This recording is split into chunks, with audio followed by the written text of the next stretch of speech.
9802. Send in your messages. I'll be more than glad to read them in the course of the show. The show, despite the fact that it hadn't started, we're having our own heated conversation as a prelude or a precursor to the show. But we've tabled some very interesting topics for today's conversation. Let me run you through them. SMG condemns attempted assassination of Communist Party leader Comrade Koku Alormasor. And I'll be reading the entire story so that you also get to understand what is really happening. John Mahama makes more ministerial appointments. Haruna heads education ministry. Sami Ewuku supports scrapping of betting tax. This story is on the front page of the Inquisitor. And ECG under declared revenue to cash waterfall mechanism by more than 1 billion cedis. I see Mr. AC is not so clear about the topics. Yes. I understand. All of us, I understand. I'm sorry. I'm terribly sorry. I'm sorry. No. What do you mean? No. What do you mean? You've been in government for 8 years. How does that concern the topic? You've been in government for 8 years. It's about the ECG one. Not the ECG. Oh, that's what. No, he's not talking about the ECG. He's talking about the ECG. He is not. I am telling you that he said that. He is not talking about. Mr. Are you talking about the ECG? These are the topics you are reading out. Mm-hmm. Yes, you read ECG. No, the first one. The first one is the first topic he's talking about. SGM, I don't know anything about SMG. About what? SMG. Yes, exactly. That's what he's talking about. But you didn't also. There was no ECG. But that conversation. No, that is what is. That is his. His focus is not the ECG. Yes. But I found if ECG. I understand. No. We do all the research because otherwise we are speaking to the public. It's like you are ill-prepared for that. No. There are some topics you come here before you but get I disagree. I disagree when he says he will be ill-prepared. I mean, he says Mr. AC is one of the best communicators I know. And I'm not saying it because he's here. I mean, so I don't think that you are going to find any difficulty. Okay, you brought a revised topic. You guys know that one. Oh God! I've brought a revised topic, and so I think my guests here need no introduction, but in consonance with tradition, let me still do that. Mr. Joji is the Public Relations Officer for the National Disaster Management Organization, NADMO for that matter, and as well as I have a medical doctor who is also a member of the Movement for Change or the Alliance for Revolutionary Change, Dr. Ramsey Yunusa. Good morning, gentlemen. Yeah, good morning. Bless. Right. So let's get into the conversation. Has our Facebook stream started? Yes, I think it has. Make sure you do what to be a part of the conversation. If you can't watch on your TV sets, you can just do that on Facebook. We are streaming live. Leave a message behind. Let me know what your thoughts are. Alhaji ABA Hussaini has been in traffic for quite some time now, but he'll be joining us shortly. But we'll start the conversation. Once he joins us, he takes it from there. Right, our very first topic for conversation, and there's a revised, like Mr. George Isi said, a revised topic. The Socialist Movement of Ghana has strongly condemned the attempted assassination of Comrade Koku Alormasor, General Secretary of the Communist Party of Kenya. A statement issued by the SMG on Tuesday expressed alarm at reports of the planned but unsuccessful murderous operation against the Marxist leader.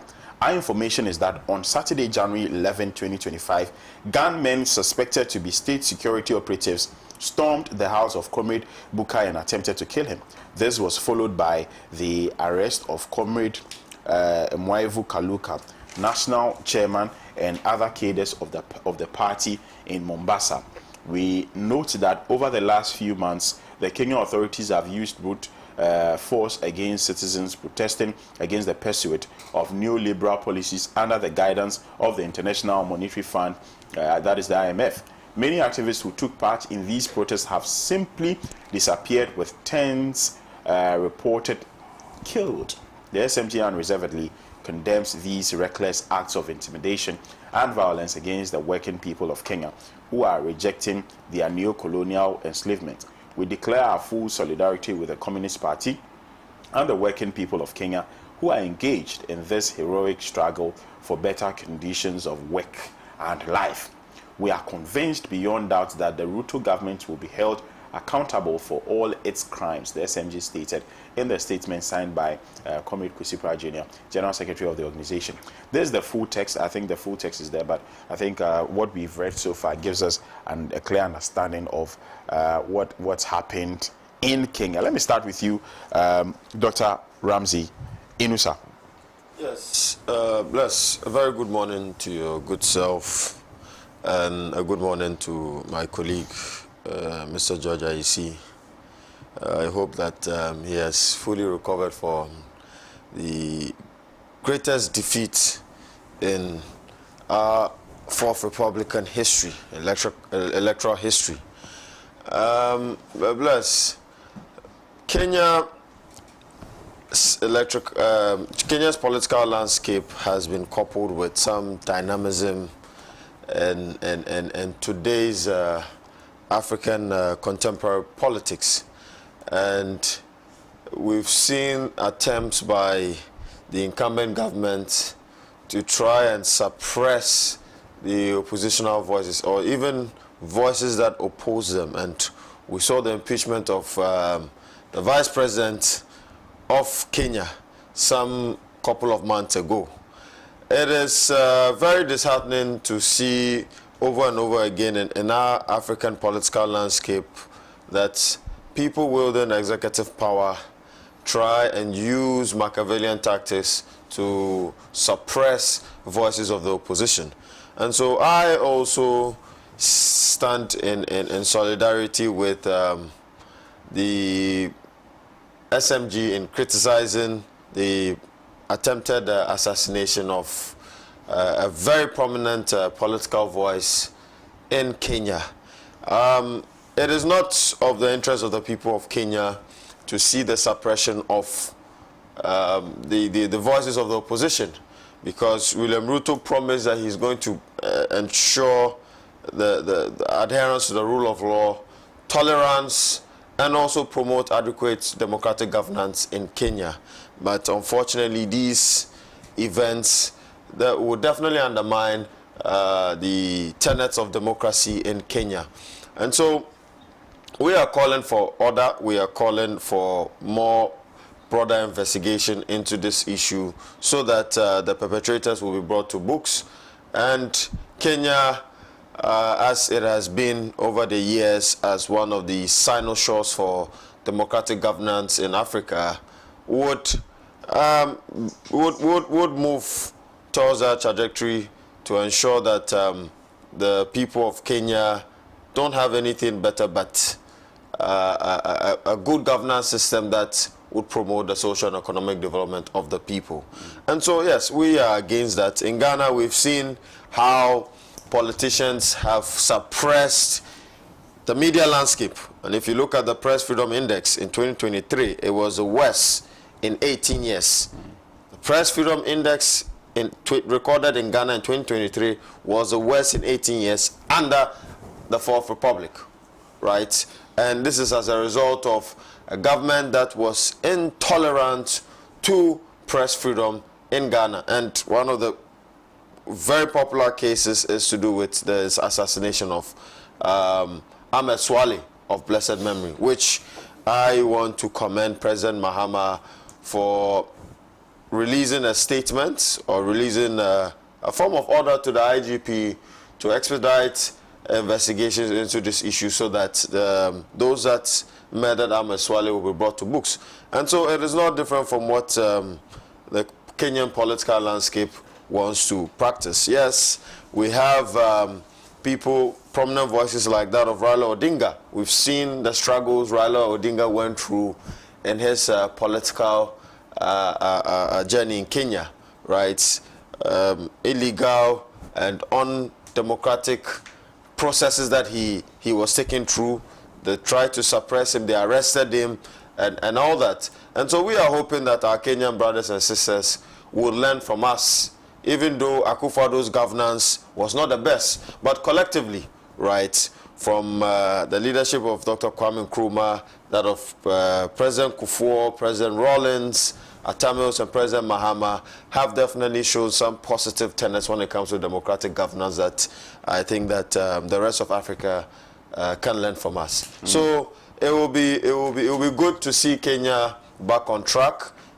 Kenya being one of the largest exporters of tea in the world, and we know that they have an economy that is struggling just like ours due to I would say not having the right leaders man the affairs of the country.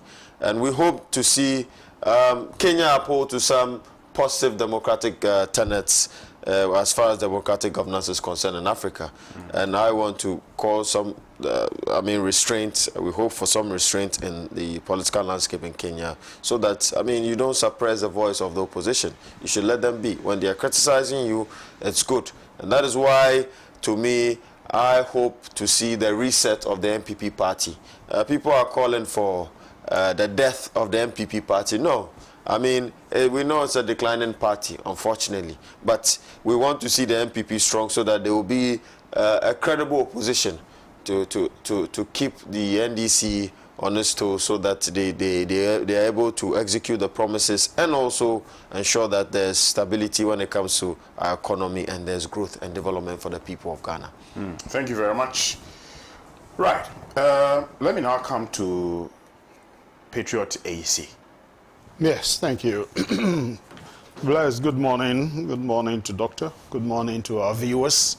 Good morning to the leadership and rank and file of the MPP. The MPP is a very solid party, a party that has a national appeal. Okay, in the governance trajectory, there are ups and there are downs. So when you're drawing the curve, you have the normal curve. It goes, comes and goes. Okay, so that is what they are, the ups and then they are the downs. And that doesn't mean a party is collapsed. So those who are delusional and think the defeat of a party means the collapse of it, they should go and revise their notes. MPP in 1996 went to Parliament. 92 we didn't have any rep in Parliament, right? 1996 we went to Parliament with 61 members of Parliament out of 200.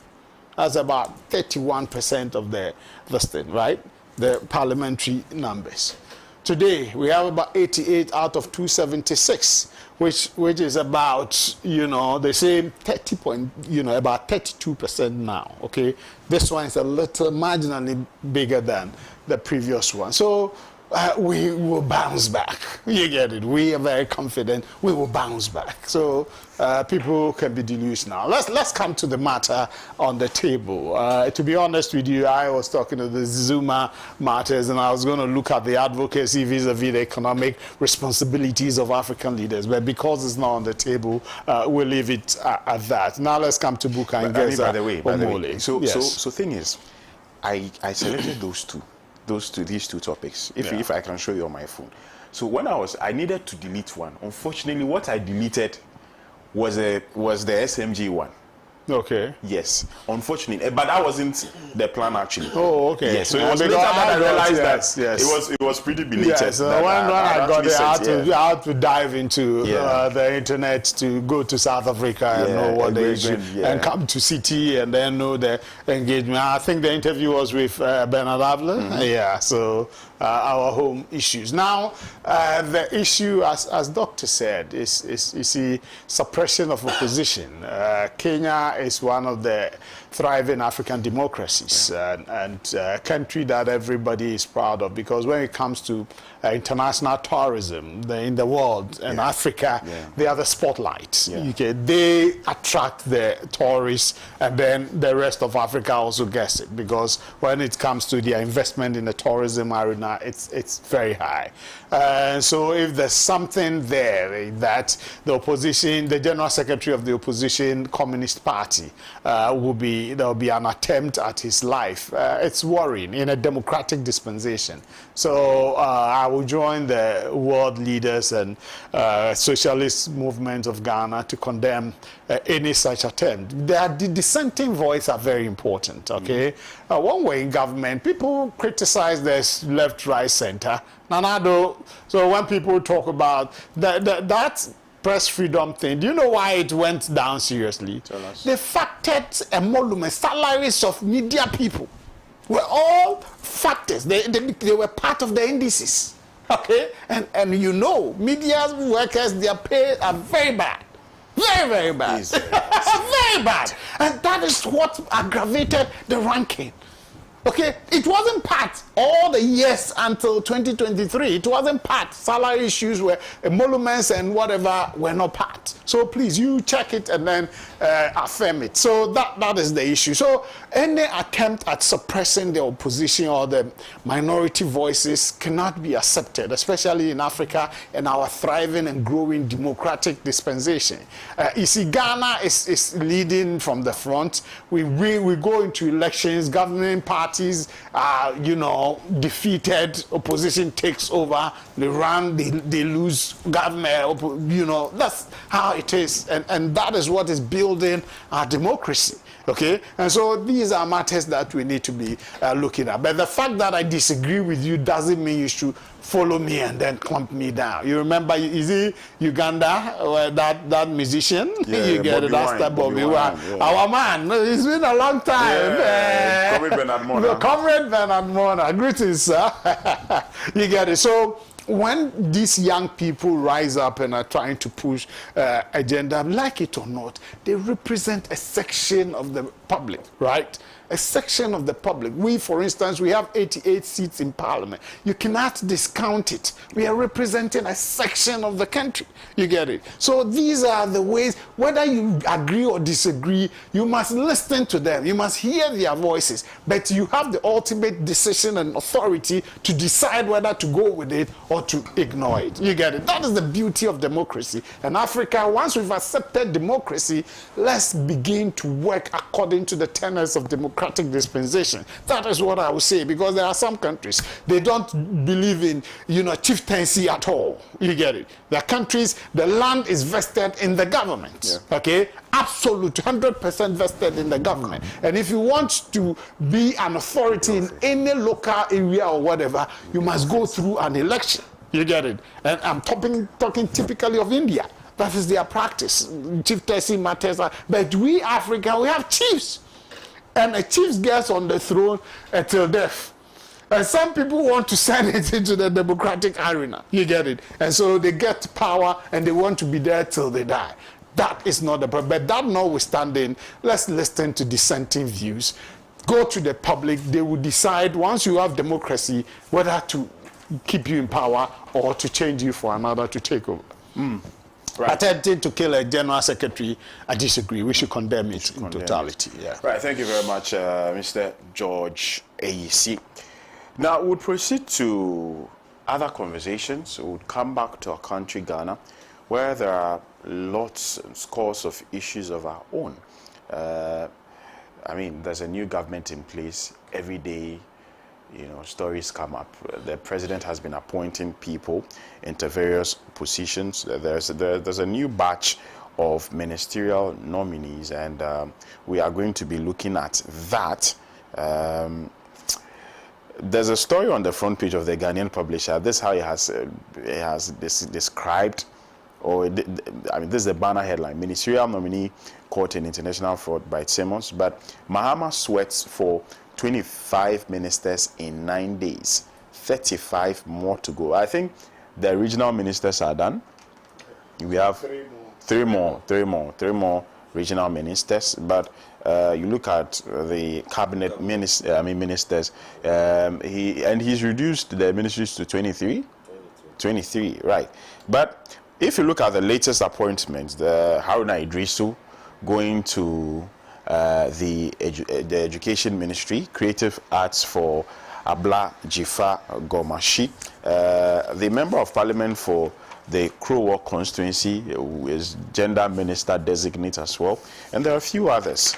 Aside the ministerial positions, the other positions that I think that people are being nominated for, some organizations, some government institutions that people have been asked to managed temporarily, but we know that, I mean, it will become official as time takes by. Samuel Koku has resigned from the National Lotteries Authorities. There's a replacement. I think the General Secretary, the NDC's Northern Regional General Secretary, is now the acting Managing Director of the National Lotteries Authority.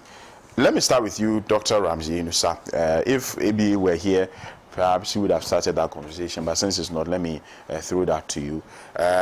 What do you generally make of the competencies of these ministerial nominees and acting CEOs, acting Director Generals of institutions?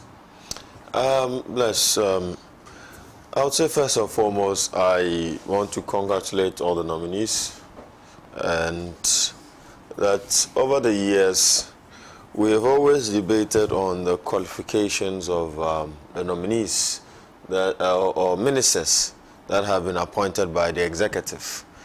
To me, what our historical records has taught us is that it is not about the educational regalia that they wear, but bless, it's about showing working. Mm-hmm. It's very, very key. And over the past 32 years now, our economy as Ghanaians has been suffering structurally, right? And this is as a result of lack of political will to be able to promote that form of reform in our governance system, and of course some form of innovation to be able to take advantage of the global village and globalization in general. You know, some of our leaders that we appoint do not understand the theme of globalization and the importance of globalization, and how there is a nexus between policies that we enact locally to the global world and its markets. Bless, I watched some of the vetting scenes for some time now. I think that one of the nominees that caught my attention in terms of his erudition in the energy sector is to do with Honorable John Jinapor, and how he has been able to propound certain very, very, very solid solutions to the energy sector that he is going to inherit. Bless. Honorable Jinapor made mention of the diversification of our energy source. And I'm sure you are also very cognizant with the fact that we members of the Movement for Change have advocated for diversification of our energy source, and you've heard us say and argue that we need to include nuclear energy as one of Ghana's dominant source of electricity production. Bless. You've heard us advocate for that. And for Honorable John Jinapor to bring that up and say that, well, he thinks that he is going to look into it. He started a job already when he was chairman for, I think, the Nuclear Energy Committee under the Ministry of Energy at the time. And you know, he was also ranking member for energy. And so he's got some form of experience and idea and erudition when it comes to this sector. Another thing that he talked about was the privatization of ECG, which we all agree. And if you look at the books, the numbers that ECG is making, there's a debt of over 56 billion Ghana cedis hanging on the necks of ECG, right? And since this MPP government was in power, we've seen a decline of most of our state-owned enterprises when it comes to performance, right? The food produce company is down. Bless. Is down. The company is totally bankrupt. And under the regime of Nana Addo Dankwa Akufo-Addo, right, they have deliberately even tried to ensure that some state-owned enterprises do not perform so that they can be able to acquire them or acquire their assets. We saw that with SNIT's properties, where Brian Achampong was eager and attempting, right, to buy 60% shares of SNIT's hotels, which through the advocacy of CSOs, trade unions, right, organized labor, and some political actors, including ourselves. Today, the tables have turned, and SNIT hotels are raking in a lot of profits. They've been profitable. The Labadi Beach Hotel in question is profitable.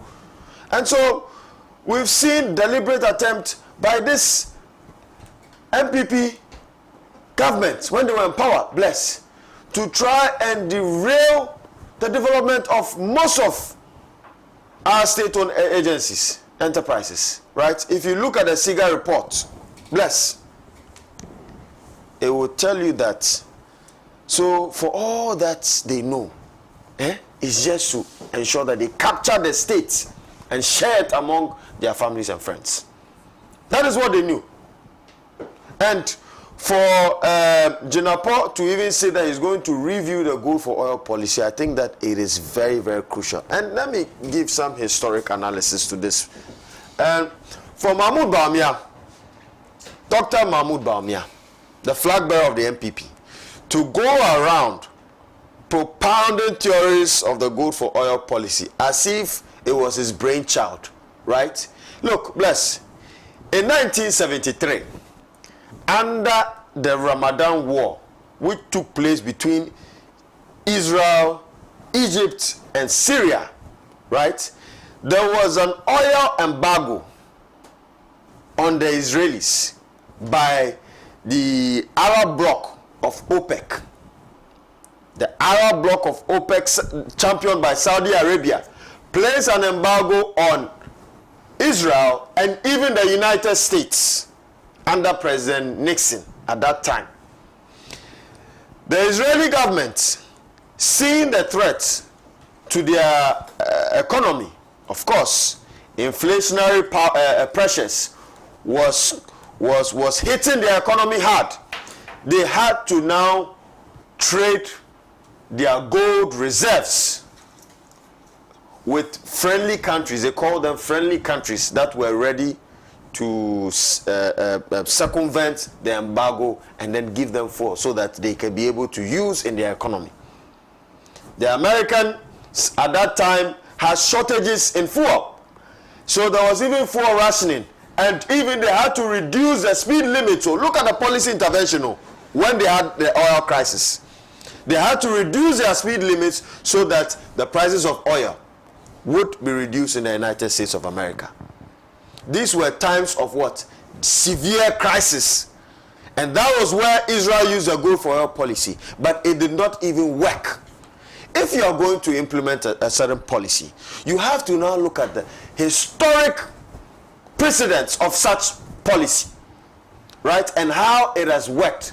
When they were introducing, a similar example, when they were introducing the e-levy, we warned them that the e-levy is not going to rake in a lot of money for you, because they said that they are not going to the IMF today or they are not going to the IMF tomorrow.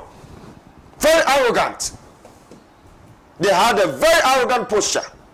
They said they were not going to the IMF today or tomorrow. But little do we know that our economy was sinking. The goal for our policy was because we were not able to go into the international capital markets to borrow. And so there were serious pressures on the dollar in Ghana in terms of demand. Bless. And so if you look at the amount of money we use to import petrol and diesel into this country, it will blow your mind.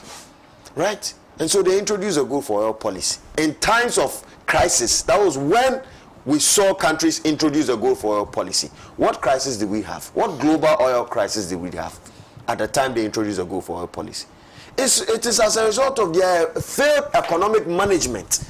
That was why they introduced a gold for oil policy. And even that policy, bless, the gold for oil policy was used as a vehicle to launder money out of this country.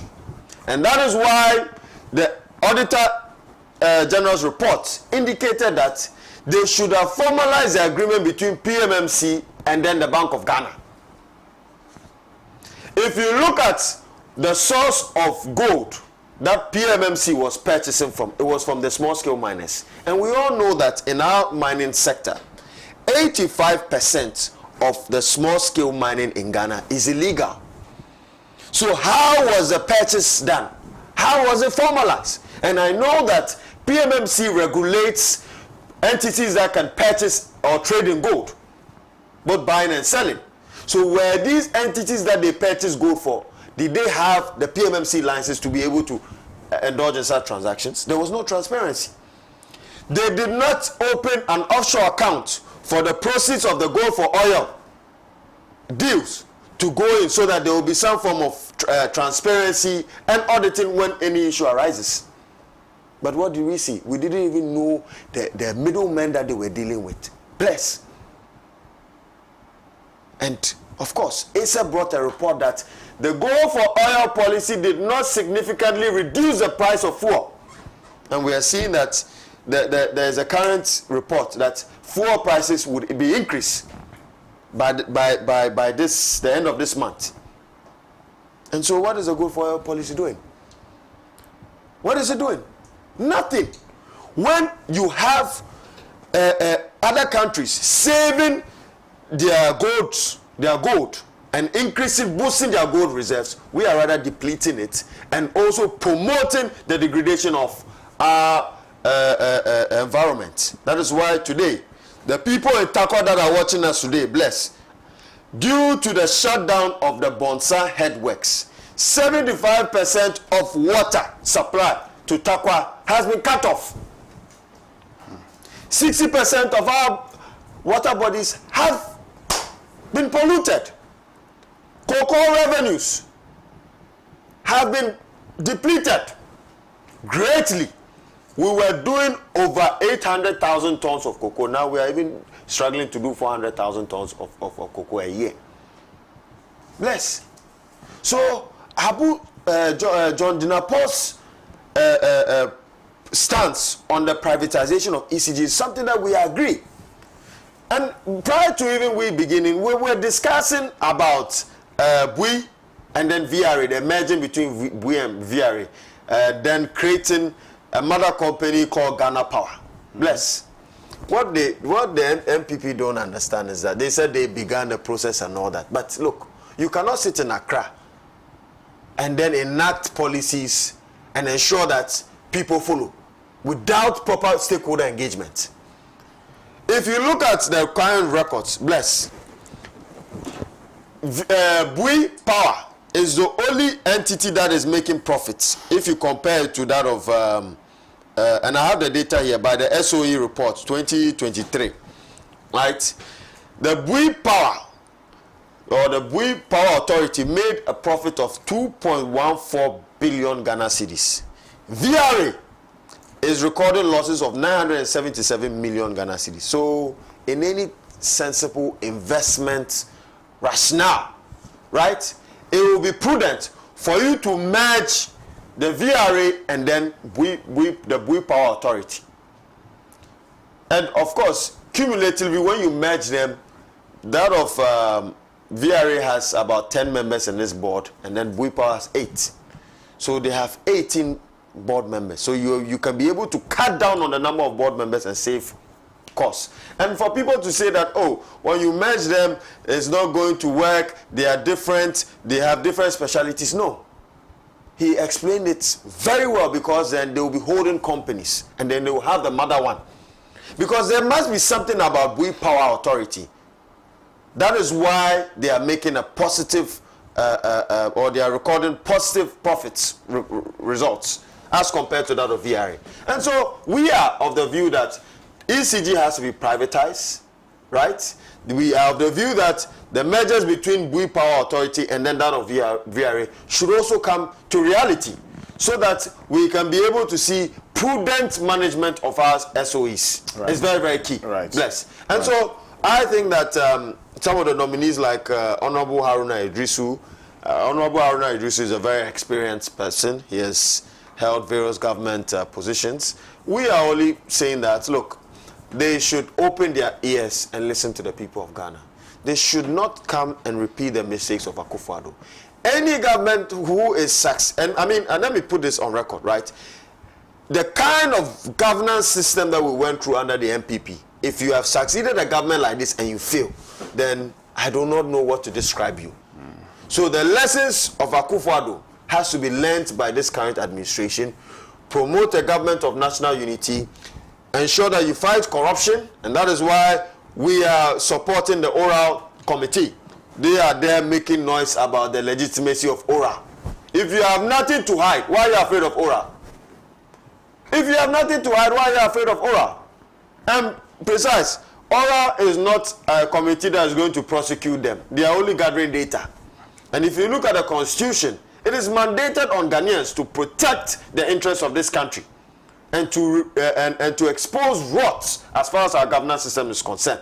And so if you have a committee of some very, very learned people like lawyer Martin Kwebu, right? And then the former AG, Mr. Domlevo, all these people have advocated for good governance in this country. And so if you have them in place, what is the issue about witch hunting that the MPP is talking about? And so, bless, I would say that I wish them well, the nominees well.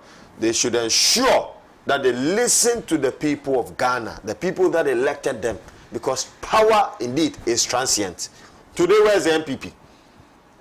Where is the MPP that we will not hand over power today, tomorrow, as if they were the gods of powers in Ghana? But today, they've been shown that power resides indeed in the hands of the people of Ghana. And that would be the stance of the tenets of our democracy for years and years to come. And so, bless, we are saying that we wish them well. We hope that they would be able to help solve most of the issues that we have, especially with the school feeding program, the deficit we have in infrastructure when it comes to our educational system, right? The current energy crisis that we have in this country, the current issues with infrastructure, looking at our road infrastructure, food inflation, bless. And with the issue of food inflation, let me just start on a bit of it and I'll end here. Bless. If you look at the Ghana Statistical Service, one of the drivers of food inflation, right, is the fuel component, cost of transportation, which is the surge of the prices of fuel. We are saying, and we are proposing to the NDC that they have to diversify the hydrocarbons that we have in this country, right? Today, if you look at our road transport system, it's the most dominant transport system in Ghana. And the cars that we use normally depend on what? Diesel and then gasoline or petrol, right? We are saying that they should include other hydrocarbons like LNG. If we include LNG in our road transport system, right, it will be able to reduce the cost of transportation by 50%, because LNG is very, very efficient. It is clean and it's cheaper than the traditional gasoline and then diesel. It's very, very clean. Then the introduction of what? Hydrogen energy. Hydrogen energy is very, very crucial in today's world that we are advocating for climate change and some form of decarbonization in our atmosphere. Hydrogen energy, if we're able to introduce in our cars, and you know the byproduct of hydrogen is water, right, would help save a lot of, and it's quite cheaper, right? CNG, compressed natural gas. If you look at countries in Asia, like China, the Chinese transport system depends also on CNG. So the taxis that run in China, most of them run on CNG, and it's cleaner and it's efficient. And so we are calling on the government to look into these kind of investments. And then lastly, the kind of a road transport system that we also have in place, we need to diversify it. Right. We need to bring on board a water railroad network, where today, if you look at the distance, the total distance of our river body. For example, the Volta River. Yes, the Volta River, right, stretching from the north to the south is over 1,500 kilometers, right? We should incorporate a water transport system that can be able to transport food from the north down to the south, and then build railway networks that can then transport our food from the middle belt. Thank you. You understand? Right. And I believe that collectively, this would be able to reduce the cost of food and then make the ease of transportation of our foodstuffs to our various markets easy. Right. Thank you very much, Dr. Ramsey Inusa. Alaji Ibi Husseini has just joined us. Alaji, good morning. And I know the hassle you had to go through before. I've never seen this kind of traffic on that route. Even from Achimota here, more than 1 hour. Just from just Achimota New Plan. Some 2 kilometers away from this place. I don't know what I say, but there is heavy traffic in town. You should have left at 5 o'clock. That's what maybe I got up around 4. I never expected that. I would be I'm out of the house. Yeah, but by 7, if you are I was around the neighborhood before 6 o'clock. if you are in around my 7 o'clock, you take it for granted. 2 hours make to it. No, it's too much. But then the traffic starts. It's not easy. Right. So we are discussing John Mohammed's ministerial appointments, the latest batch. Of course. So what it means is that No, I'm coming to you. take their topic from home and come in. Because the topic you gave us and my brothers. Oh no, but this topic isn't it? See also. No, what's on the screen? What's on the screen? No, he talked about their competencies. No.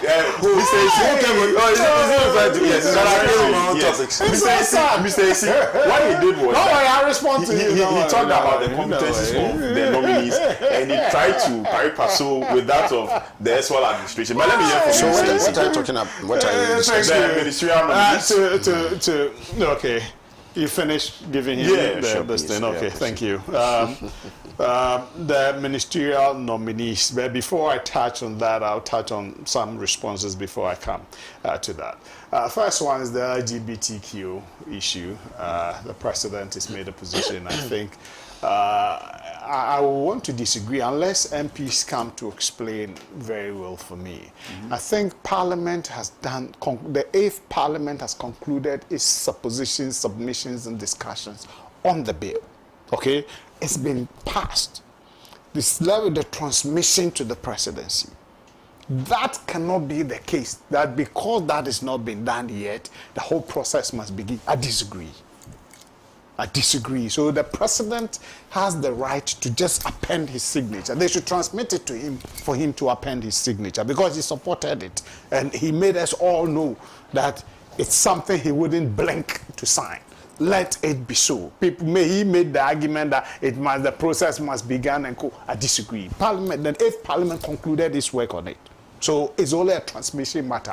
There's an MP here, he will tell me whatever. But once that Parliament finished its work, that's all. There's no discussion, debate, and go. Then my brother said something that the gold reserves at the Bank of Ghana were rather depleted. You see, I tell him that he's not good at economic matters. He shouldn't be delving into those places.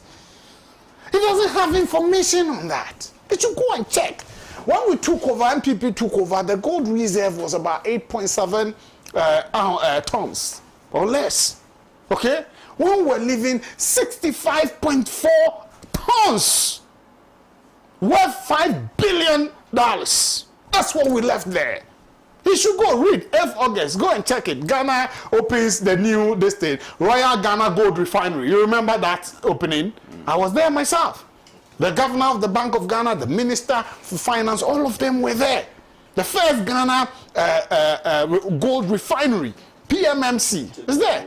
You get it? So these are matters. 65.4. Bank of Ghana governor announced that. Worth $5 billion. Ignorance cannot be allowed to be foisted on unsuspecting the public. Okay? So if you don't know, you don't talk about it. The energy sector. The nuclear energy. There's been this argument back and forth. I have some soft thing for John Jinapor. He's like a brother to me. I've been saying it, that we were all contemporary SRC presidents at the same time. Okay? So we went to university council workshops and all that together. Look, this nuclear thing, there's this issue. Kwame Nkrumah started, that's why we have atomic energy in Ghana. Kwame Nkrumah wanted to go that direction. But the global arena were not comfortable with that. You get it? So they thought there could be he's here, he's been my international affairs lecturer all along. I told you many times. So he will give us a better appreciation of it. You get it? But there was that suspicion that because of the direction of Kwame Nkrumah, rooting for African independence and all that, if they allow him to develop that nuclear thing, he may, instead of providing energy and coal, he may turn it into something else. So other countries were not comfortable with it. You get it? So that is why Kwame Nkrumah didn't develop it to his. So when you are moving on that direction, people are a bit skeptical. It's not because they don't see the benefits from nuclear energy in energy sufficiency direction, but people fear the alternative use. You get it? That is another angle that we know. And then last one, George Jinapor did talk about the debts in the energy sector. Look, George Jinapor on the day of inauguration told the whole Ghana that we have 5 hours of energy, fuel, whatever left. That was misinformation to the Ghanaian public. When he appeared before the appointment committee, he said 23 days. And we said the hard fuel oil, HFO, that's contingency times that you use it. The normal fuels that the IPP, the state will get, no, this is old. I have my points there. So the gas and coal that they used to fuel. When he appeared before the committee, and when he said 5 hours, it's been like how many days now? More than a week. Power is on. And what are we talking about? They went to negotiate with Nigeria. Fortunately, Nigeria president was here. When President Kufuor came into office, he had to go to Nigeria immediately. He got that arrangement. When Anado came, Ghana was owing N gas over 160 million, and they were threatening to cut the gas to us. He went there and had engagement and paid 60 million. You get it? So those are matters that we need to learn. Now let me come to the issue proper on this. The gold for oil, look, it helped reduce pressure on the foreign this thing. I will explain it later. Don't worry. People say it impacted. How it came. I'm happy he gave us the historical antecedent, which is relevant. You get it? Look, a major multinational company in Ghana was going to change 3.1 billion Ghana cedis into dollars and send to their parent company. You know that. That's what they do. And that was the time there were difficulty in dollar availability and all that. So that was when they said no. The governor of Bank of Ghana was tight. And then he informed the vice president. The vice president invited the multinational. Then the first thing he told them is this: will you be comfortable if we give you gold equivalent for that? They said, Mr. President, why not? That was then he said, okay. He gave them that 3.1. He took the 3.1 billion, they purchased the gold, and then gave it to them. Okay, so there was no pressure then on. And then that's what made him move to the gold for oil and other gold purchase agreement that we have. Now, let me come to, I'm excited, to be honest with you. I'm excited about the appointments so far. You see, what it tells me is that I'm beginning to get the inkling that the president learned something in opposition. Okay, I'm giving him benefit of the doubt. I'm very optimistic that things are not going to be as he did in his first day. He's giving me that signal with the kind of appointment, the consultative, the involvement of the party. You get it? And in making the appointments so far, to be honest with you, the ministerial positions, Atoforsen, Ayine, my brother John Jinapor, I was happy about that. Then to have my own man, you know, Haruna Idrisu, going into education, people were anticipating defense, but education, you see, I'm excited. The only one I'm not excited about, I'm happy Haruna is going to education because there's a big challenge there. And the one who just left education has left a big footprint there. So Haruna is somebody I believe can step in. Okay, and people make the argument, yes, he's been a student leader. In fact, Haruna is one of the reasons why we have Get Fund today. Yes, he put pressure, he set some pressure on Papa J for Get Fund to be set up. Okay, people, his contemporaries even felt he betrayed the student front. No, but we had gotten to a time where academic facility user fee and residential were something you cannot do without. They were coming as a matter of course. So there ought to be a win-win approach. And he then mooted for these alternative, which is Get Fund.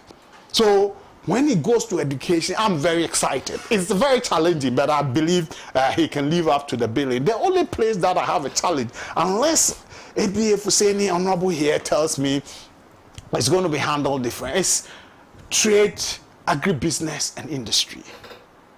I thought that is going to be a challenging portfolio because of the 24-hour policy. Unless, I know there's an advisor at the presidency, but unless it's not going to be directly under them, okay? Because I thought it's going to be challenging. There should have been a very challenging colossus to take that portfolio. I'm not saying Madam Elizabeth Fuzua-Jare is not this thing. She's been a former minister and co, but compared to the responsibility of that ministry going forward, no. You get it? No. If you have giant, because when we're doing the 1D1, we had a giant in Ireland to take charge of that sector. You get it? You needed that. The personality of the person itself will even engender confidence in the international community. You get it? So that is where, to be honest, I'm not disrespecting Madam, but I thought there should have been a more, Haruna himself, he had gone there, or Elvis Free Ankara, okay, or some of the other big names, Fusua Mpofu and co. That would, because it's going to be a challenging portfolio responsibility for them. Now, I saw my, yes, another one that excites me is this guy, Ahmed, the deputy whip, or Ibrahim. Yes, I'm so excited. This is one loyal guy to the NDC cause. He has run through the rank, and he has served his party and nation so well. And to be honest, I thank the president for recognizing this young man, because he's been there. Honorable is here.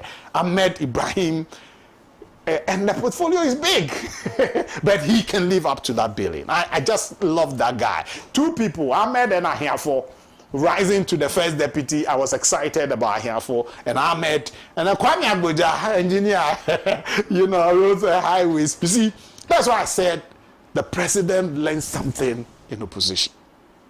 That's why I'm saying that. I just pray these people will not disappoint him. I pray they will live up to the billing and go by the NDC manifesto. I have printed the NDC manifesto. I have it. It's my second Bible now. I was bringing it. I don't know. I thought I'd put it in my bag. And then, you get it. It's going to be my Bible, second Bible. And when we sit here, you get, but so far, I am an MPP person, but I'm saying with all my heart that the beginning signs are positive for me. President Mahama's beginning signs, appointments and co gives me hope. I just pray that the people don't disappoint. Okay? They roll up their sleeves and get to work. The last one I'll touch on is my brother. He's from my village, so Opariado. Yes, that is youth and empowerment, and that's good. I don't know what is going to be focused on, but I think it's good, and he's a young, brilliant guy, and I believe he has the energy to take up the challenges. You get it? So that is it. So far, why I'm excited again so far in all this thing is that the people he is appointing are people who have the energy to take the task on. So if they fail, doctor said it, if they fail, they cannot have excuse for it. You get it? Because he has given me hope that the people he's appointing, are people we can depend on. If they betray the cause, it is their business. Because we are going to have a very strong opposition that are going to scrutinize everything by the inch. We have a strong opposition leader, opposition leader in Dr. Baumia and minority leader in Afenyo Markin in Parliament. And then those of us who will be in the fray from outside of Parliament as far as the Communication Bureau is concerned will be my man will be holding them. Whether he holds, I know he'll be a board chairman somewhere, so or you'll be a minister. Look, to be honest with you, these are the issues. The names so far. Reducing 30 ministries to 23, good mark. I'll give them a good take. Then the promise to hold or stick by the 60. He should stick by the 60. It's not going to be easy, especially when you have overwhelming majority in Parliament. You get it? But he has this thing to go. And so far, my brother Sami Jemfi's appointment, I love that guy, but I thought the portfolio is not going to be easy. More experienced person, I understand he's been with Exton Cubic, but is that sufficient for him to take up these challenges? Anyway, there was a young man there before when we were there, so when he may be learning on the job. But I think communications arena would have been a very good one for him. The last one, some people are of the view that it's like they try to cripple Haruna deliberately by sending him to education. So there'll be challenges and that will impede his presidential ambition. I don't know about that. It's a conspiracy theory. But I think Haruna is best fit to take up the education portfolio because the huge works and responsibilities there. But who better than the former minority leader, former majority leader, and then, MP for Tamale South to take up that, a respected seasoned lawyer who take up that. I believe he can live up to the billing. Education sector, Haruna, thank you. I wish him all the best. Right. Thank you very much, Mr. George AC. I'll read a few messages and I'll come to Alhaji ABF Husseini. Good morning, host. Mr. AC must stop boasting of having 88 seats in Parliament because their numbers... their numbers are about the speaker seats.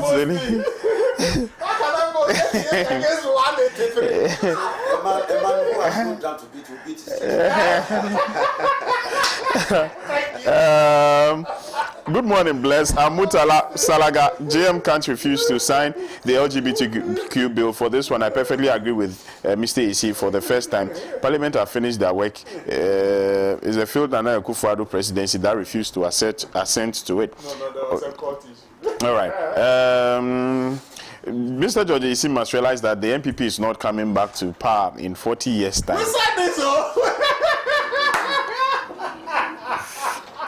Ghanaians, you always hear that. Ghanaians have suffered enough. We don't want any corrupt party again. Kweku from La Paz sent this one. Thank you, Kweku. Okay. This one here says that it's Ghana and not the president who will come after these appointees if they decide to fail. There are many substitutes on the bench, and if these appointees decide to fail, they will see Pepe. Okay. Good morning, blessed and your panelists.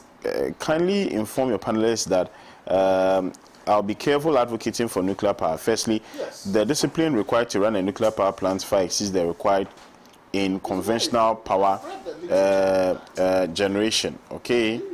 All right. All right. Thank you so much for your message. You go on to say that no developing country should put their critical infrastructure, such as energy, largely in private hands. The implications are there. Not to talk of the double speak that the NDC will be accused of, as the MPP man is already doing. What exactly does the private sector bring that the public sector can't? Is it syndicated bank loans or trained, experienced staff? What is required is improved supervision and meritocracy in appointments of management instead of political considerations. Baba from Mashale Butche, greetings to Dr. Said. Okay, all right. Thank you very much for your message. Bless, good morning. Where is Saka Salia? You come. Okay. Okay. Okay, thank you so much for your messages. Let me now come to Alaji. Let me now come to Alaji B. Alaji. Thank you very much. Ministerial appointments, so far so good? Yeah, let me first say good morning to your good self, my brother Ramsey, and my comrade Patriot. He doesn't like comrade. Yes. And our viewers out there. Let me first. I said from the very first, I saluted the courage of Aichi. When many were still mourning and in hiding, they summoned the courage to come and face that in the aftermath of the devastating defeat of the MPP. Let me say for a start that I made a point in respect of the LGBTQ. I want to just say a few things there before I come to the main topic. You see, if you are suffering in hell, blame death. If you did not die, you will not go to the place in the first place. If President Nana Akufo-Addo had signed, wait, I'm making my point. The bill was transmitted to President Nana Akufo-Addo. Yes. They were legal matters. Wait, they are constitutional matters. And if you want us to even go into the legal matters, before even the president mentioned about the decision, there was no case in court. Meanwhile, he started talking about a court case. Yes. How did he get to know that there was a court case? There was no case. I said the president spoke about the matter a day before Richard Sky went to court. Yes. So he was putting the cart before the horse. Clearly, he had no case. Okay? And in any case, the constitution of this country, the president behaved in a very lawless manner. Let me tell you why. Yes. The constitution of this country, AC, prescribes a way that when a bill is passed by parliament and transmitted to the president, there is a clear-cut procedure that the president has to do. He has no option to talk about transmission again. The bill has been transmitted to you. The president has no authority to determine how parliament transmits a bill to his office. That is not within his purview. Okay? No, that's the first thing I want to. That's why I want. Please, let me don't disrupt my chain of. So he has no option. Once the bill is transmitted to his office, what he has to do is that if he doesn't want, he has two. So why didn't you go to court? Wait, he has two opportunities. Either he signs the bill, or he returns the bill to Parliament, and he can then seek counsel of the Council of State on that matter, over reservations that he has about the bill. But he has no authority. The president, that's why he acted lawless, in a lawless manner. He had no authority to ask even the, what was he called? Asante Bedieto. Asante Bedieto. Who is Asante Bedieto? He had no authority to write to Mr. Speaker. He had no authority. Like seriously? Okay, he had no authority. The president had no I authority. said that Bedieto had no authority. Document. I'm sure when you come to the vetting, you even hear matters that they are talking about whether the executive secretary to the president had authority to write to Parliament. It's come up.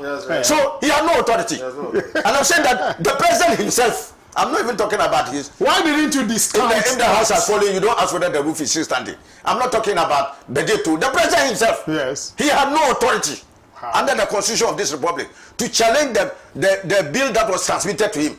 All that he needed to do within his purview. If he didn't want to sign, it was his right. No. He had the right not to sign. And if he had not, he didn't want to sign, he had to seek Council of State and then submit his reasons within 14 days. Yes, for a number of days. Within 14 days, back to Parliament. And even in that case, Parliament with a two-thirds majority can override the president's decision. So if after 21 days, listen to me, let me land. So if after 14 days the president refuses to sign, Parliament after 21 days with a two-thirds majority can override the president's veto. Yes. So he had no right. He didn't have that. So what he did was illegal. The president was engaged in crass illegality. No. He had no power to do what he did. Beyond that. Okay. Tell us now. No. So I'm just coming. That's why I'm telling you that. So those of you in the MPP making noise, you have no moral standing. We do. You have no moral ground. No. We have to talk about what you are doing. Sure. Because the bill was before the president. If you are signed, but now this country will move forward. No. And some of us said it long ago Nana Akufo-Addo did not sign because he's a supporter of the LGBTQI. No problem. Now you He's a supporter. Who signed We said it? it. And I'm happy that Ghanaians know him for what he is. That he is a supporter of this perverse behavior. No problem. No Okay, problem. so he has. Now let me tell you. Now those of you say the president should sign the thing now. Sign. Let me tell you why. Tell me. Now, Sign. you see, as we speak, the bill is not before the president. Yes. It should be So how do you sign something which is not before you? I'm just asking you. As we speak, do you know that the bill is not before the president? I don't know. So you don't know. I'm telling you today. After And I'm the telling you this ruling, morning. after the I am ruling, telling you you this need to morning. move it to I am the telling you president. this morning. The You bill, move to the the president. bill is not before No, the president. let's check. You say you don't know. After the ruling, I am just after telling. the ruling, I am telling you on authority Yeah. that the president, the bill is not before the move president. it. Move it. Okay. So now, if the bill is not before parliament, it means it's back to parliament. Yes, Parliament has finished it. So my it's brother. not So my brother. So it's not true. It will be debated Oh, again. my brother. It's not true. My brother. So in fairness, not true. I'm not sure. The president was running away. You see, I'm not sure you are saddling the president with the responsibility of signing something that is not before him. It will get before him. It will. So I'm happy that. So you see the argument now. So now it will get to it will get to the president. So wait. After the ruling, it was moved. That's my assumption. Your assumption has you are an been MP. placed. So I'm telling you your that word for it. that because you frustrated the transmission. You frustrated the transmission. Frustrated. You did it. There was Getting the executive secretary to tell you that he should desist. Look at the language he even used. Finish with the Supreme That he should Court. desist from even transmitting it. Where have you ever seen that kind of? It was a human rights issue. So the president Where have you ever hold seen on. it? Let them finish with the human rights issue. We had That's all. the e-levy bill before court. The president signed it. Yes. Why did he sign that one? Because let me explain to you. Look, in financial matters, go check the constitution.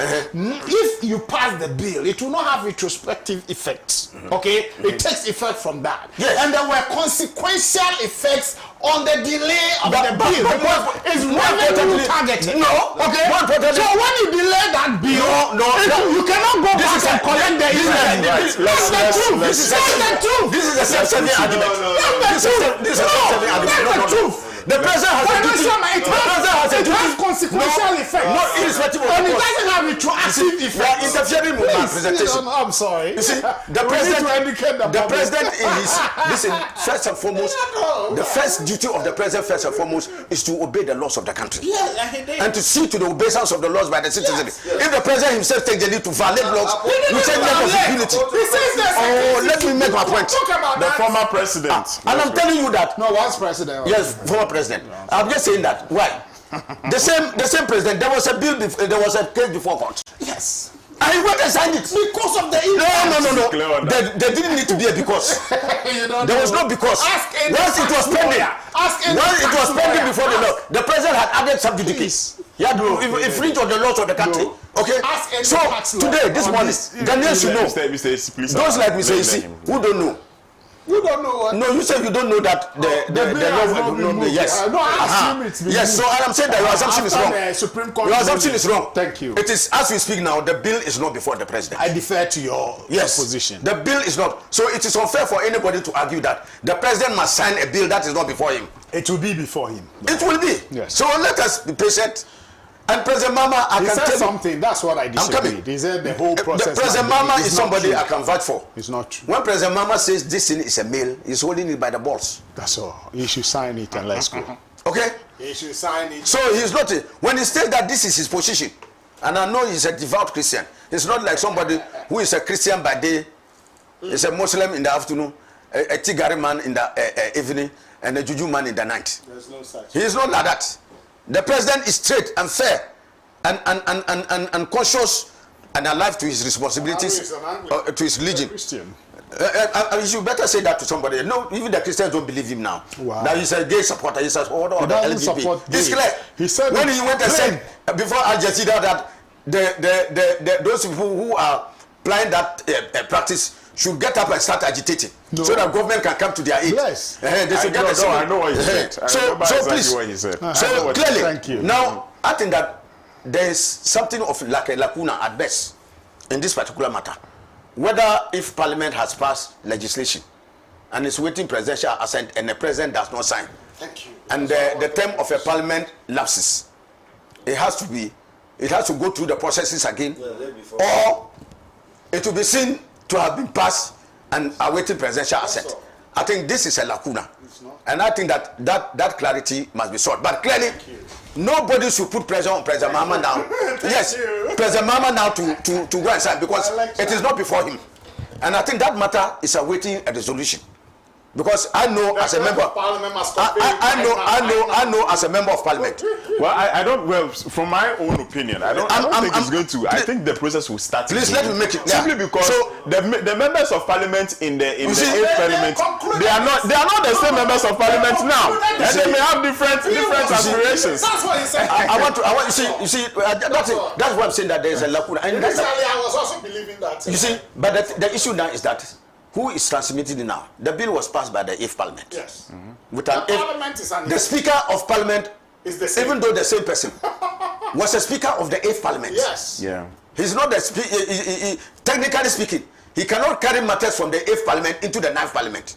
He does not have that authority. You see, so that's why I'm telling you that even when concluded. No, you see, let's strip it of this emotional thing and say, assuming the transmission has been done and today is before the president. Yeah. It's different from the being now back to parliament. I'm sure you agree with me. Yes. It's a different scenario. But it's concluded. No. Let's go step by step. Let's go step by step. It wasn't back because the president. I have a lot to say on this. The things are coming. We are talking about ministerial appointments. Yes, let's go step by step. No, it's very important. No, this topic is not allowed on this platform. This topic is not allowed. So don't talk too much. I'm surprised. I brought it. This topic is not allowed here. Are you going to be in trouble? You'll be in trouble. And then you cut it. We don't discuss. The man who created the figure doesn't want the figure to be perfect. He's in trouble. So clearly, I'm saying that. I think that from what the president said, if it has to be within the purview of parliament, the state itself, government itself will take advantage of it and ensure that it goes through all the processes. Unfortunately, I think that there's an overwhelming majority in parliament, and that one can be passed in a very short time. And the President Mahama said that once it arrives on his desk, I said that the ink from parliament will not dry. The president will sign it. I have no doubt in my mind. Right. In accord with Ghanaian people. Right. No, he's not done. No, he is now coming to the main topic. Ministerial appointments. Let me say ab initio that the ringing mandate given to His Excellency President Mahama is as a product of his vindication. I told you that, and I've said it here many times, that President Mahama is like the seed planted by Almighty Allah. No drought can destroy it. So the 8 years of fire that MPP poured on him, opprobrium, everything, they said everything and anything against President Mahama. He did not survive. He came through and got the biggest mandate ever in the history of our country. Okay? So President Mahama intends to respect that mandate to the core. So all the promises President Mahama gave, and it started. Before I delve deep into that, let me clear AEC's statement. A statement he made is false on Jinapo. And I sat throughout the vetting committee proceedings. I sat in the marathon. They took the majority leader through. 3 ministers. Yes, but the majority leader almost 5 hours. I have never seen that. In fact, the house. No. That was about 3.5 hours. Yes, not 5. This man went almost 5 hours. I sat through there. You see, and there's a standing convention and practice in the house. That leaders, when they come before the house, because of the competence they carry, the experience they carry, and the fact that their colleagues whose performance they can vouch for, do not normally spend that amount of time. And my very good friend, Honorable Afenyo Martin, the minority leader, I even said that before. So I was surprised why they decided to drag the thing for almost 5 hours, taking the majority leader through, knowing very well that this is one of the most competent economic decisions that we've had. They know you can fight for his competence as a ranking member on finance. I have a bias for him because he's my friend. So the central. Is it central? But is it just a bias or because he's competent? I'm sure you also admit that because he's also competent. He's been a good. Yes, and he's competent. So why take it? But Jinapo, I was there when Jinapo stated in clear language and said that the 5 hours he said he stood by it and showed documentation that in terms of the HFO for the operation of it was no more than 5 hours. Apparently. And that is what he said. It is a contingency. So that is what he has said. So what did he say wrong? He didn't say anything. Honorable Jinapor didn't say anything wrong. He didn't. No. So he said it there, and he said it was still 5 hours. Yes. He said he was being misquoted by. No. He said yes. He said the 5 hours was for the HFO, and he said it. That was true. Yes. So it was true. For contingent purpose. I am saying that it was true, and the quantity available was for 5 hours. He didn't say anything wrong. What he did, he caused panic in the public. No, he didn't. You get it. And then he went on to say the number of, but in his statement was pregnant with a lot of I disagree with his misapplication of the law, and people were brazenly flouted the law. The boss had given licenses and other people to go and import the fuel. What happened to that? There are penalties involved when they give you license to go and import and you fail to import, or you don't even import the requisite oil that they want you. So what happened to those who were given licenses since November to go and import? Where is the money? Because there are some facilities made available to them in the process of getting those imports in. And you see, where is the money? What happened? What sanctions have been imposed on those who flagrantly failed to deliver on the contracts they had entered into? Because if you violate a contract, there must be consequences. Yes. What has happened? Don't worry. So those are the issues on Abu Jinapor. Sabotage the economy. Because how can a president that is just a president who is just 24 hours spending for you? Please. You cannot accuse us. In fairness, I know that you have a fair mind. Yes. How do you expect a president who is less than 24 hours to be grappling with massive fuel imports? Please, let's be fair. Let's be fair. That a government that was outgoing should have done that work. Are you saying that the MPP was not there in ensuring that they did that work before they left? And they knew the maintenance was going to happen. Exactly. And the maintenance was there. It was never in the handing over notes. As Jinapor spoke, Honorable Jinapor spoke about it. This is a very critical matter. Against the interest of happiness. Please. You finish. Yes. Let me explain that. This was a very critical matter. This is not a matter. And if that was a matter of serious concern that could affect the lives of millions of Ghanaians, how come that you left it out even in the handing over notes? They were not mentioned. No, they discussed. No, they were not mentioned. Transition team. No, the transition did discuss it only when they discovered this. It is only when this matter came up. It was not fair to saddle a 24-hour government, less than even 24 hours, with this huge responsibility. So if people say that you are, and I have said it before, the MPP went around telling Ghanaians that if you vote for President Mahama, do so will return. You remember that? Yes. So all that they had done was in furtherance of creating a situation where that shortage will come, so that the Dumso will come and they'll say, we told you that when you bring President Mahama, you get Dumso. Finish, I will explain it. When you bring President Mahama, you get Dumso. This is what they actually propagated, and this is what they actually implemented by way of making sure that less than 24 hours, the licenses you gave to those to import, what happened to them? Where were the imports? Where is the oil? So that is what I'm saying. So once those things were not done, it is a clear. In fact, I wish the PNDC law. There is a PNDC law. I don't know whether it's still applicable. Doing an act with the intent to sabotage the economy of Ghana. That law should be applied to those people who, those MP people, contractors and others who fail to deliver on that. We should not let them get away with it. But bless, I can say with that and iota that President Mahama, his competence is beyond doubt. The person you know in the daytime, you don't like a torch to identify him in the night. You already said that even the appointments you have made were excellent. So far, I'm satisfied. Excellent. I didn't use excellent. Excellent. I'm using it for you. That's what you should have used. But you cannot confer excellent on President Mahama. No, you are finding it difficult to tell him that. Even though what I said was you are honest enough to admit that they are good. So far, it's giving me good pointers. Exactly. Good pointers. So I have no doubt in my mind. President Mahama has shown that if a dog will bite you, it will first show you its teeth. Some dogs don't show. They just will show you. The teeth, if the teeth doesn't come out, how does it bite? It will show you the teeth first. President Mahama has shown his listen to walk the talk, to live up to his promises of 60 ministers by reducing the ministries from 30 to 23. Okay?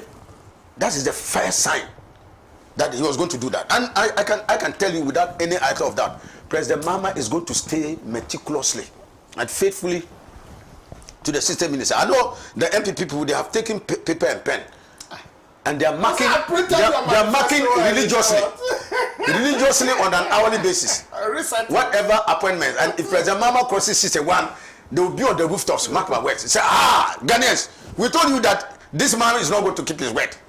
We know that that is what they are doing, but I can assure them they'll be very disappointed. President Mahama is going to live up to his billing and to his obligations of what he has promised. As for the competence, we know, in line with the exigencies of the time, the 3 ministers he appointed first were the very critical ones. Our economy in shambles and the things, the various shenanigans MPP was perpetrating around, the issue of fuel, oil and other things, and lights and other things being kept on, and then accountability. You can hear them whining every day over. Not cutting you. I hear Bawa goes to Ghana Gas. Fantastic. Congratulations. I'm happy. Fantastic. Edward Bawa. Bongo MP. Yes. Good. So you can see, and you see the competencies are still coming. I'm sure that you are admiring how President Mahama is. You know, Bawa was my best man. Okay. He's a brother. Oh, really? Yeah, he's like a brother. Very good. I'm sure your wife should be celebrating by now. Fantastic. So you see, I wish him to go to Boston before. So President Mahama is delivering. He's already started delivering. Less than, we're just about 1 week of his government entering the second week. And he started delivering on the promises he made. It has taken some people 8 years. Even in 8 years, they have not delivered. Which is like what? In 8 years, they have not delivered. President Mahama is delivering in less than 2 weeks. So you are comparing 2 weeks to somebody's 8 years. Our economy. Okay? You know that President Mahama has already appointed, and I was coming to that. Guzi Tano. Yeah, I said it. And Guzi is hard at work. I can tell you that before the 120 days. Advisor is different from no, it's not. No. It's different. In fact, even advisor in certain respects is more powerful than the minister because he has the ear directly of the president. You know that. So President Mahama, as evidence of his desire to carry out the 24, appointed. It was one of the first appointments that were made. Yes. To prepare the ground. Yes, and as I speak to you, they are advanced. I am telling you that in the 120 days, a robust person. Masa, you are trying to disrupt me. In the 120 days, President Mahama has indicated first. You will see the implementation of the 24-hour economy, just like we have already seen what. So we speak to the competence of the 3 who have been vetted by the committee, and the committee. I'm going systematically from the first people who were vetted. All of them are exceptionally competent in their various fields. I'm sure that the MPP people were enjoying the lectures of Atu Ban Kesel, Atu Ban Fosun, because he was taking them through.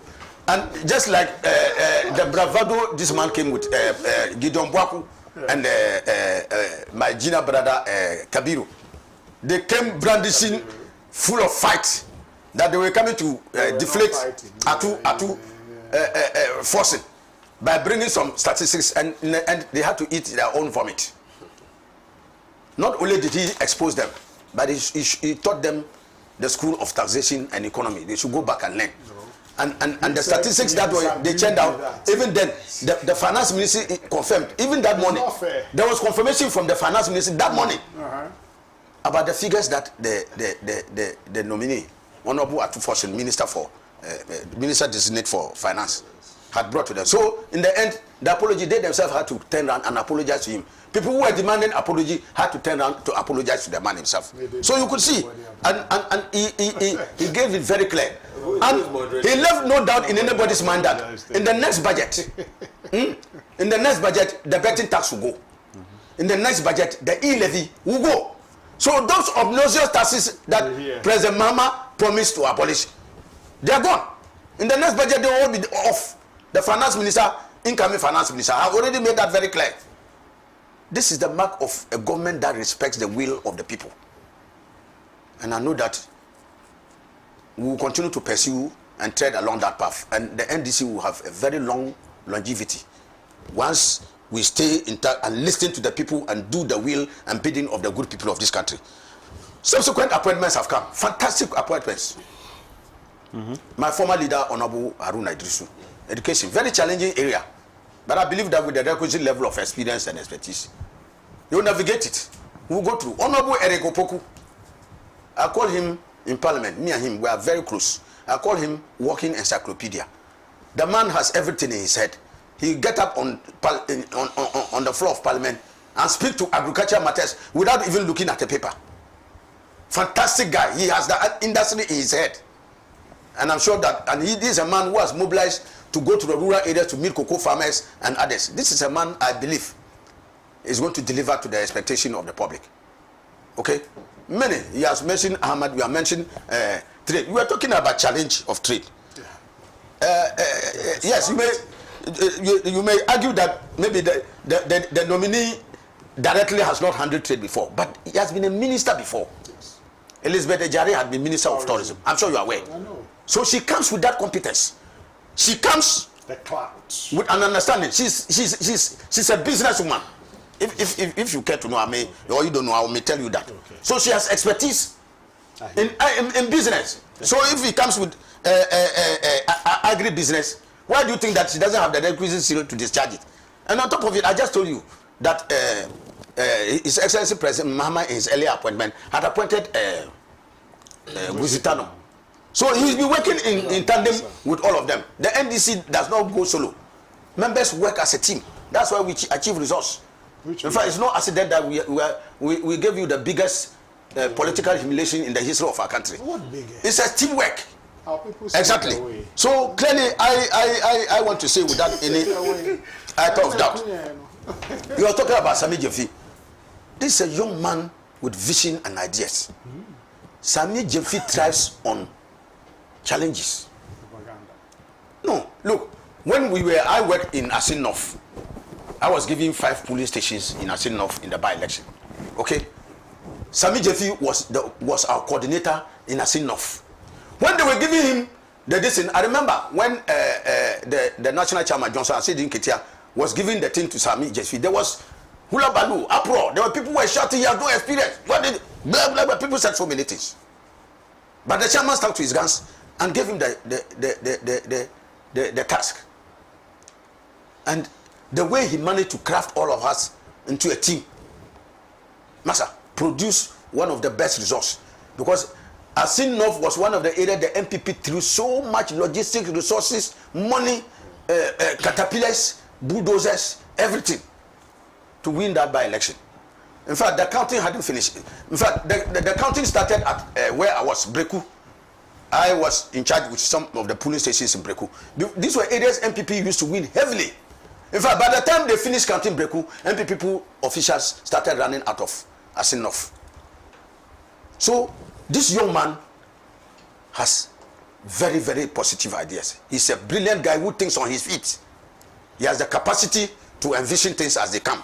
So I want to believe that the task His Excellency President Mahama has given as CEO of the PMMCN, Precious Market Mineral Mining Company. PMMC. Yes. I'm sure that he's going to deliver. Look, President Mahama has stuck his faith to the youth of this country in recognition of the fact that this country belongs to the youth. So all these appointments that he's making, salam, salam,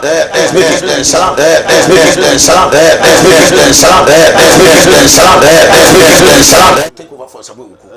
Another very young man, okay, Opari Ado, another very young man, key appointments. My village guy. You see, so President Mahama is betting his decision. We come from the same village? Yeah. Yes, on the youth. And the youth were not only frontal, they were not only frontal to this campaign, but pointed out to the fact that the future of this country gravitates around the youth. So if you put the youth in charge, they will deliver the results. And so I have no doubt in my mind, irrespective of whatever anybody will say, that people are not experienced. In any case, how do you get experience? Those who are complaining about the lack of experience, they themselves got experience because they were given the opportunity to serve. Yeah. So if you don't give somebody the opportunity to serve, how does he get the experience? So you just see signs of competence in somebody, that this person has a drive, he has initiative, he has energy to work, and you put him to that task, he will deliver. So, bless, I want to say that President Mahama has not finished naming. I'm sure he has 11 more ministers. More all the time. So Which one? By your time, we got like 74 minutes. And so because of the, if you take away the interruptions and others, I've not had so much time. So maybe for time constraint, I would say that President Mahama is living up to his dealing as somebody who respects the good people of this country, who respects the will and the overwhelming mandate conferred on him, and he will not abuse it. Those who thought maybe the 183 members of the NDC, in fact the 184th is on the way coming, will not abuse the mandate Ghanaians have conferred on him. Right. And they say that if it will rain, you will see it in the clouds. You can already begin to see that this is a man who will not only succeed, but succeed and make Ghana a better place for everybody. Unlike you people, you're not making it better for only NDC people, but also for all Ghanaians. So that the culture of impunity and the culture of exclusiveness that we had in the past with the outbound government will be. But I will want to end on this note.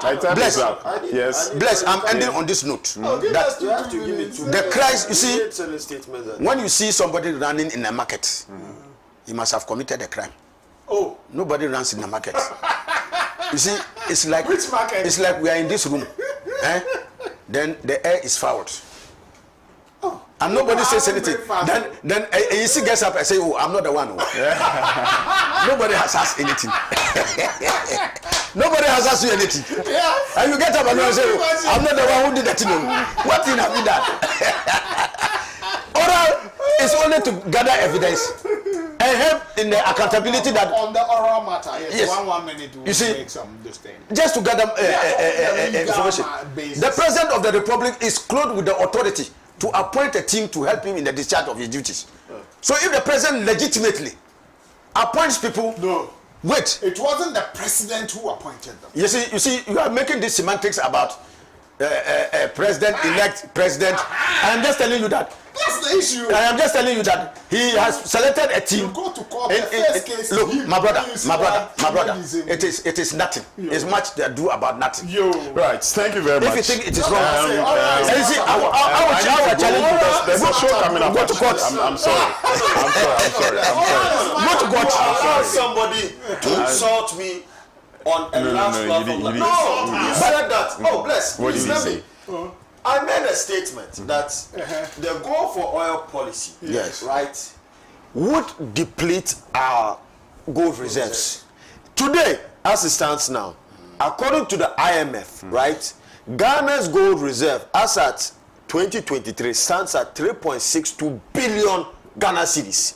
Where did he get his 3.62 billion dollars? Where did he get that data to say that the gold reserves are increasing? Look at the record. And the gold reserves that we have, right? If you look at the contour, if you look at the contour, this is the IMF. Look at it, please. Can you cross-check it? You sit on national television and you insult me and you say that I do not know anything in economics and all that. This is factual. According to the IMF. Oh, bless. Can you fact-check it? Have you seen it? Yes. Your phone. IMF. According to the IMF. Is here. Go. When we launched the what is here? The governor of the Bank of Ghana.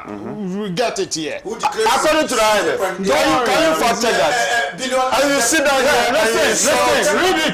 You insult my integrity. Yeah. You see, Bank of Ghana Governor Ernest Addison. This 8th August 2023. Ernest Addison purchases, said purchases totaled 65.4 tons, equivalent to 5 billion.